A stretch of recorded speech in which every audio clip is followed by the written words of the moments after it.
Montana Territory, spring of 1883, the day the snow melted from the pastures outside Livingston, was the day Eleanor Kestrel's future was sold for 20 acres and a promise.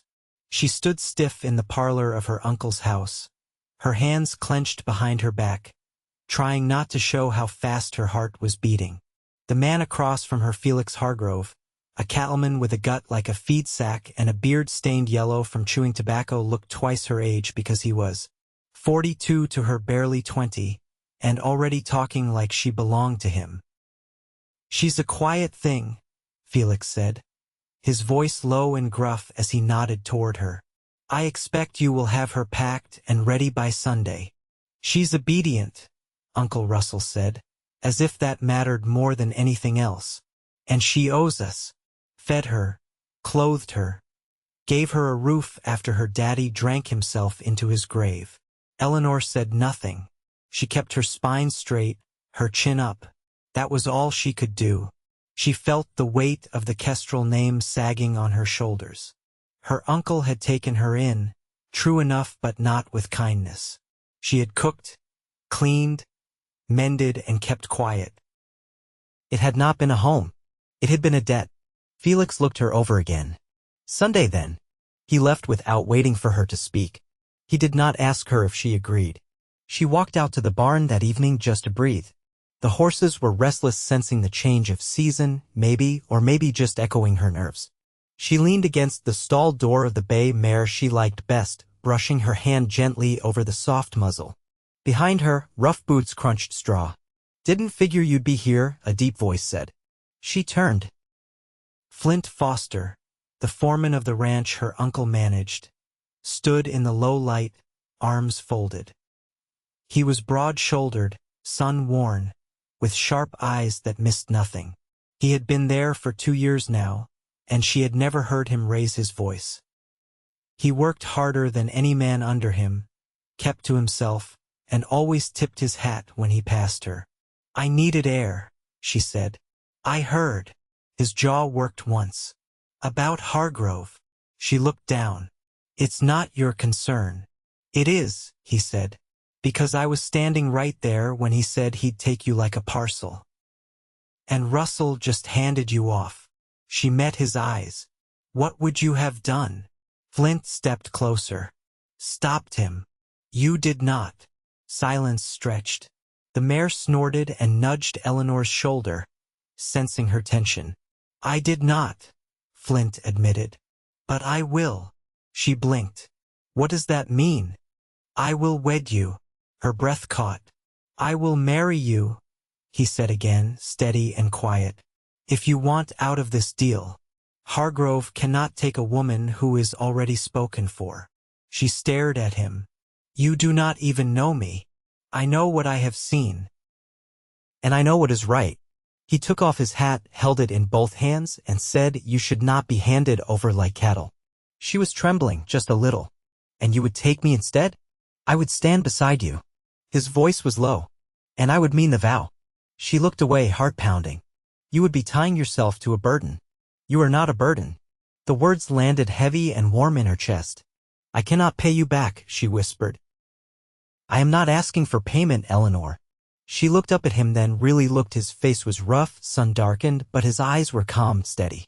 He did not look pitiful. He looked serious. Strong. "I need to think." "Fair," he said. "But do not wait long. Hargrove will be back Sunday." She nodded. He set his hat back on his head and walked out into the night. Eleanor lay awake that night, staring at the ceiling. The thought of marrying Hargrove turned her stomach. She imagined his hands on her, his voice in her ear, and she felt ill. But marriage to Flint Foster would be no small thing. He was not a man who did anything halfway, and he had not offered it for show. He had looked her in the eye and said what he meant. By morning, the decision sat solid in her chest. It was not love, not yet, but it was safety. It was dignity, and maybe, just maybe, it could be something more. She found him in the east pasture after breakfast, knee-deep in a stubborn fence post. "I will marry you," she said. He looked up, and something in his face changed, something tight-eased. "Then let us do it before Sunday." They were married in the small church on the edge of town with the pastor's wife for witness and her hand tight in Flint's.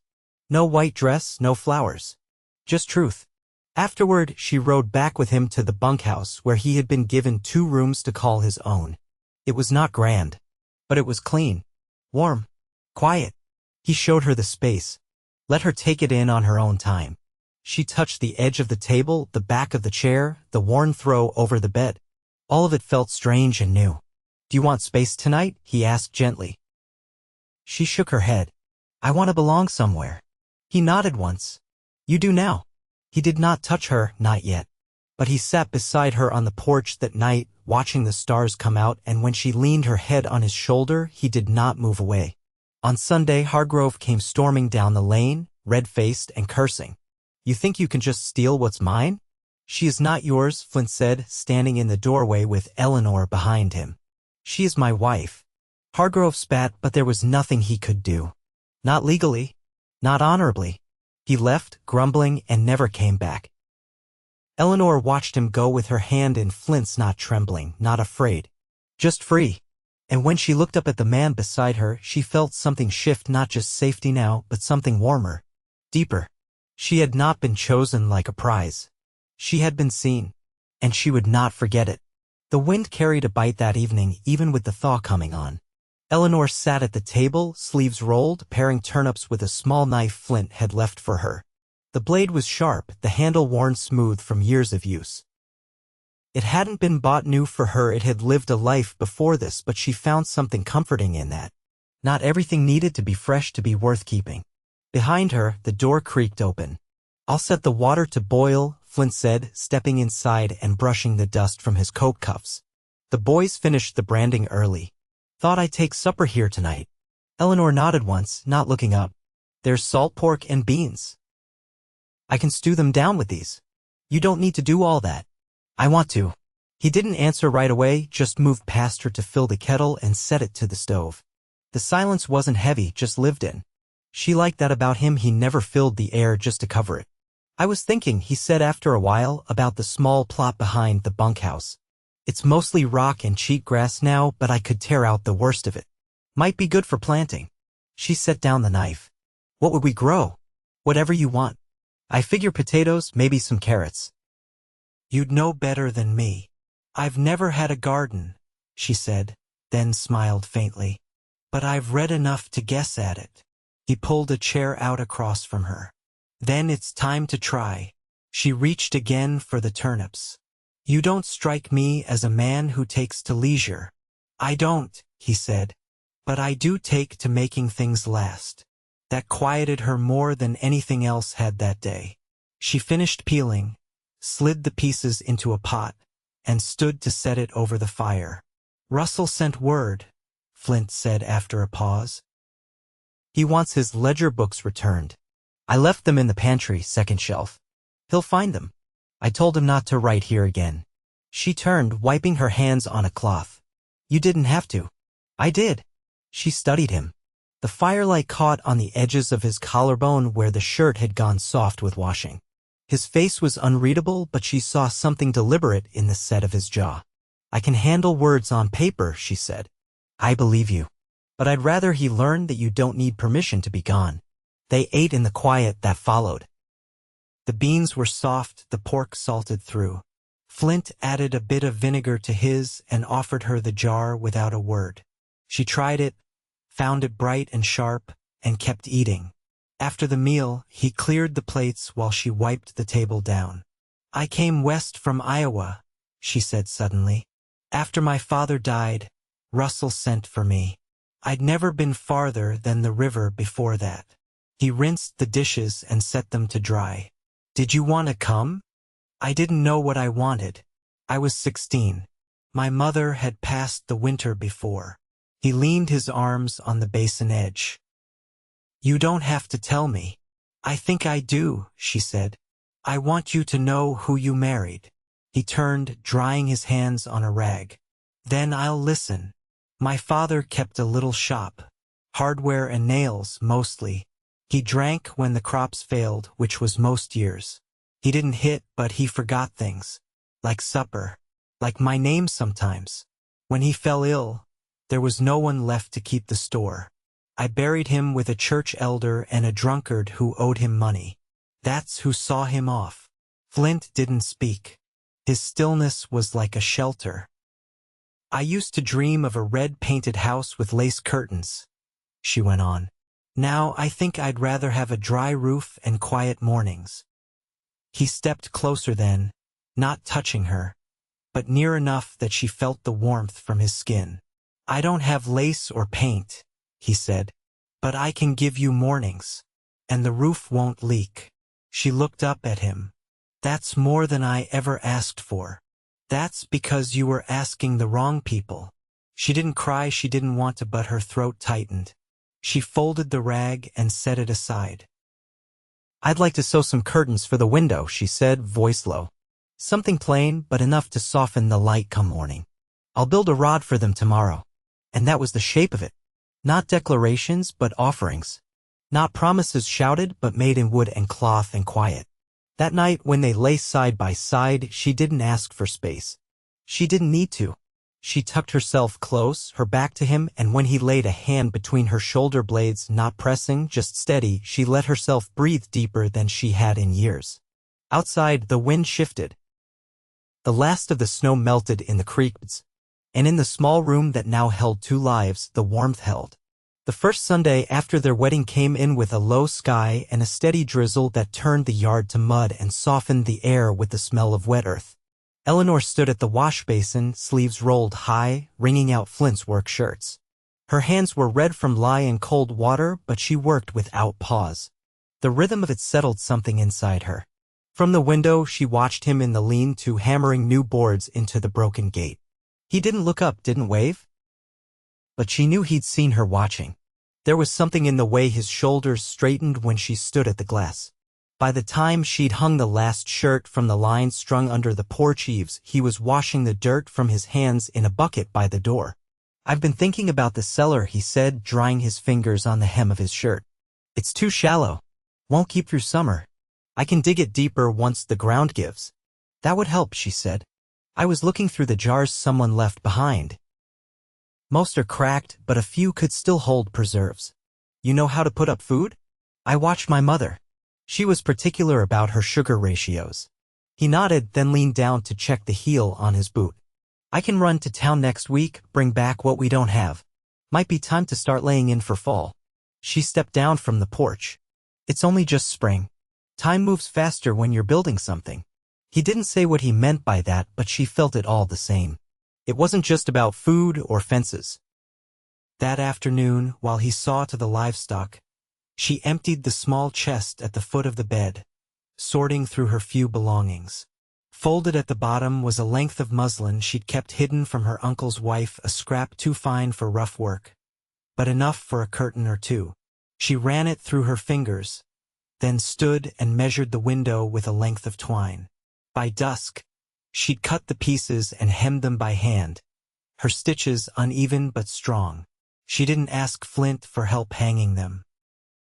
She waited until he came in, boots muddy and shoulders hunched from the wind, and watched him stop in the doorway. You did these? He asked. She nodded. He stepped closer, touching the edge where it met the frame. They look right. Not too fine. Just enough. I didn't want the light to wake us too early. He looked at her then, and something passed between them, acknowledgement without need for praise. Later, when the sun had gone and the oil lamp burned low, she sat on the edge of the bed brushing out her hair. Flint sat nearby, sharpening a blade on the whetstone. The sound was steady, soft, the kind of noise that didn't press into silence but kept it company. Do you ever miss Iowa? She asked, not turning. No, she glanced over her shoulder. That's certain. He set the blade down. There's nothing there I left unfinished. She watched him for a moment, then returned to her brushing. I sometimes wonder if I'm meant to stay in one place. You stayed with Russell nearly 4 years. I didn't say I stayed willingly. He leaned forward, elbows on his knees. You're not trapped here. I know. You've got your own name now. No one's holding it for you. She looked down at the brush in her lap. I'm still learning what to do with that. You don't owe me anything. She looked up. I know that too. He stood then and crossed the room slow, not like a man trying to make a point, but like one who'd made up his mind long before. He knelt beside her, took the brush from her hand, and began to gather her hair. "This all right?" he asked. "Yes," she said, voice barely above a breath. He brushed gentle, working from ends to roots, not tugging. When he finished, he set the brush aside and rested his hand on her shoulder. "You ever think about what you want next?" he asked. "I used to think wanting was dangerous." "It can be," he said, "but not always." She turned to him, her knees brushing his. "I'd like chickens. A few hens. Maybe a brown one." He smiled, not wide, not showy. Just enough to crease the corners of his eyes. "I'll build a coop. We'll pick them together." She leaned forward, her forehead resting against his. "I'd like that." And that night, when they lay down side by side, she did not lie stiff or guarded. She turned into the warmth of him, let his arms settle around her waist, and closed her eyes to the soft hush of rain against the roof. Outside, the land was waking. Shoots pressed up from thawed ground. The creek ran clearer. And inside the little home they were slowly shaping. The first roots of something lasting had taken hold. The rain didn't last past Monday, but the wind stayed sharp through the week, rattling the walls and driving the dust into every seam of the windows.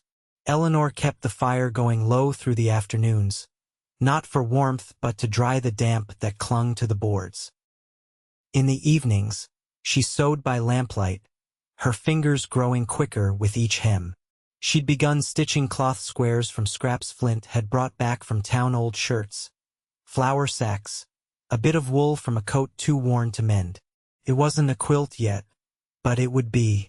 On Thursday, she stepped outside to shake crumbs from the tablecloth and found Flint standing in the far corner of the yard, his hand resting on a post he'd driven into the earth.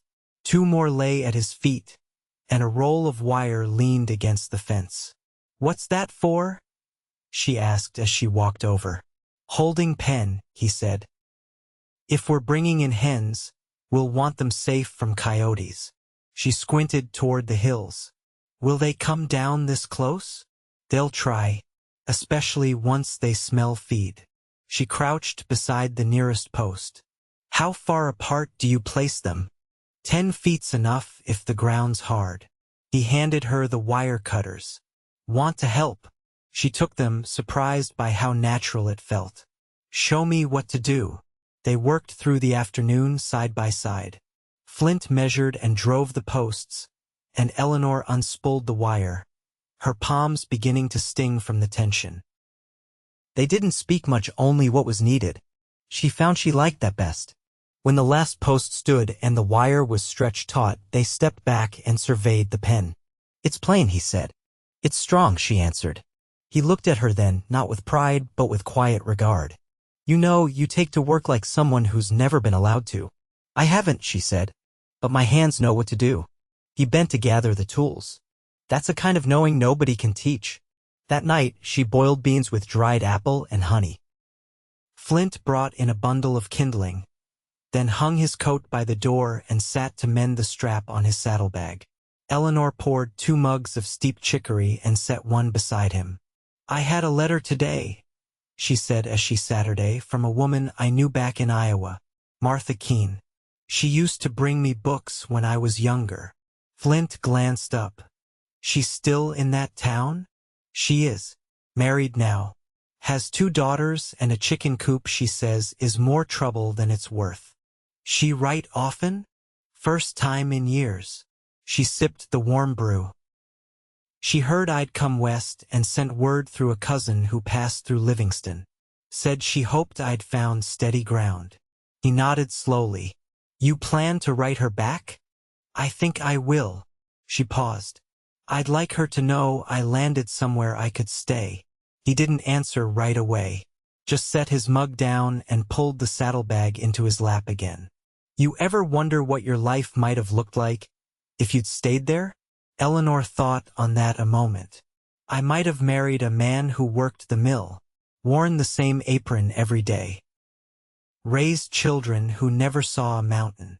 "You miss the river?" "I miss what it meant then." She set her mug down gently. But I don't miss who I was when I left. He glanced at her, his brow drawn. And now I'm someone who builds her own fence. Flint's mouth curved, just slightly. You are that. She rose then and crossed to the window. The clouds had lifted, and the stars were clean and bright above the ridge. She felt him come near but didn't turn. Do you have family? She asked. Had a sister. Lived east of Topeka. She married a blacksmith when we were both still young. Do you write? Not anymore. She looked at him, catching the shadow in his expression. Did something happen? She passed.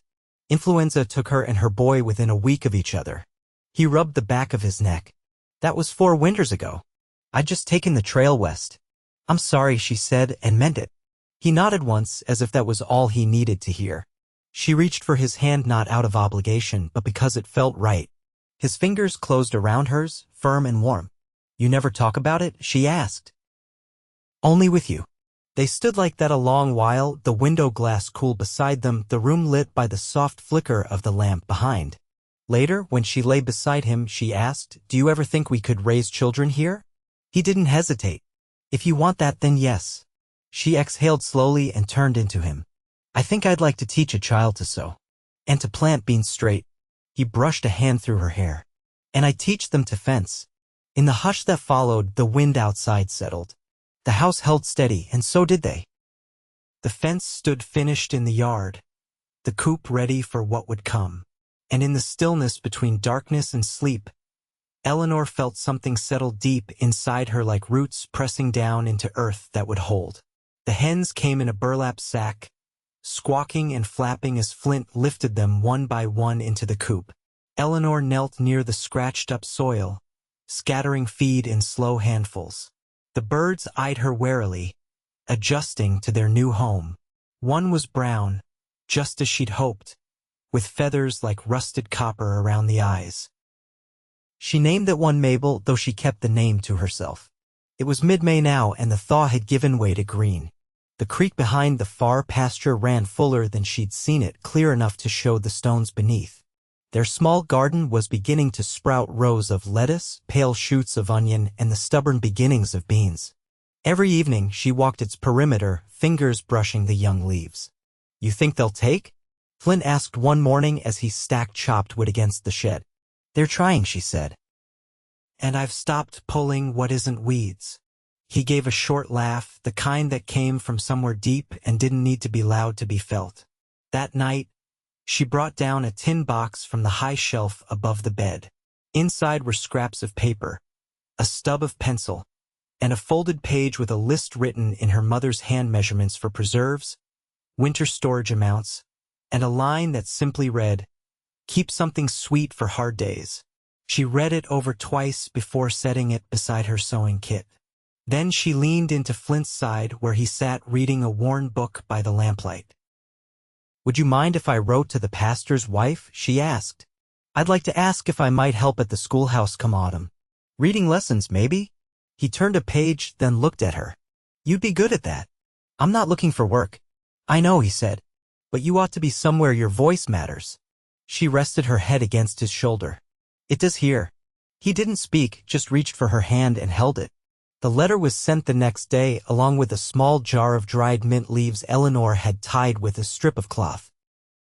She didn't expect a quick reply, but it felt right to send something of herself out into the community she was beginning to feel part of. By early June, the coop had settled into its rhythm. Flint built a nesting box from old planks, and Eleanor lined it with burlap. Each morning, she collected eggs warm from the straw. She began cooking differently softer meals, things that took time. Stews that simmered through afternoon chores, breads that rose slow and filled the house with warmth. One evening, as they finished supper on the porch, Flint rubbed his thumb along the edge of his spoon and said, I've been thinking about the south pasture. Eleanor looked up from her cup. The one with the slope? It's good grazing land. Too steep for cattle, but goats might take to it. Goats? Milk, if nothing else. Maybe trade for cheese. She considered. I've never kept them, but I can learn. He leaned his elbows on his knees. I could ask around. Might be a few needing rehoming after that blizzard east of here. I'd like that, she said. It'd be something to tend through the winter. He nodded, then tilted his head toward her. You sure you want to root down this deep? She turned toward him. I already have. He reached for her then, not tentative but certain. His hand found her cheek, calloused and warm. She leaned into it, and when he kissed her, it was slow and holy. There's not born of rescue or compromise, but of what had grown between them in the quiet hours and shared work. They didn't speak again that night, not with words. But when they lay down, her hand found his, and he held it long after she drifted to sleep. The summer passed with heat and dust and long days. They brought in goats too, with wide eyes and a bleeding curiosity. Eleanor learned to milk them, her hands steadying with each morning. Flint built a second lean-to for shade, and they began trading eggs and cheese with the widow down the river in exchange for flour and honey. By the time snow returned to the ridgeline, Eleanor received a letter from the pastor's wife. They needed help at the schoolhouse come October. Reading, yes, but also sewing and arithmetic. She posted a reply with her acceptance, then stitched a new apron for the work. She wore it the first day she walked into the schoolhouse, and Flint walked her there, their boots crunching over early frost. He didn't say much, but he waited at the door until she turned and nodded before heading back to the ranch. That night, she told him about the children, how one girl read with her finger pressed close to every word, and how a boy named Thomas tried to barter a pine cone in place of his homework. You going back tomorrow? He asked. Every day they'll have me. He lifted her hand to his lips. You belong there. I belong here, she said, wrapping her arm around his waist.